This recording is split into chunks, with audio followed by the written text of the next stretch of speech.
Le CRA, Centre de ressources et d'appui, s'est d'abord penché sur les études menées dans le monde à propos de ces appareils testés principalement sur le grand requin blanc. À La Réunion, il s'est intéressé à 4 dispositifs disponibles sur le marché.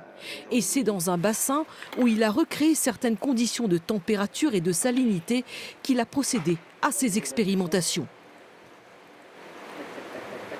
Notre but, c'était de prendre les 4 appareils et de mesurer la puissance du champ électrique émis par chacun d'entre eux. Tous ont été testés dans les mêmes conditions expérimentales et on a pu ainsi comparer la puissance de chacun de ces appareils les uns avec les autres.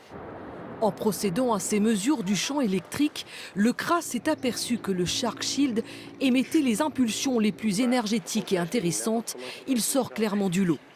C'est en tout cas un appareil sur lequel on a pu démontrer une plus grande puissance, mais pour lequel on a également vu des résultats très positifs dans les études internationales australiennes et sud-africaines. Donc tous les éléments portent à penser que cet appareil-là est plus efficace, plus puissant que les autres.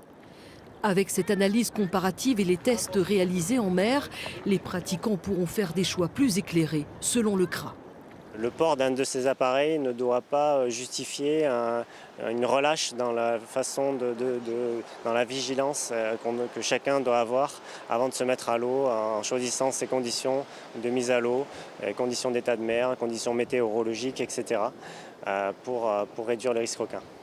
Si l'étude a permis de confirmer l'effet répulsif du Shark Shield, le CRA veut maintenant mener des tests, plus particulièrement sur le requin bulldog à La Réunion.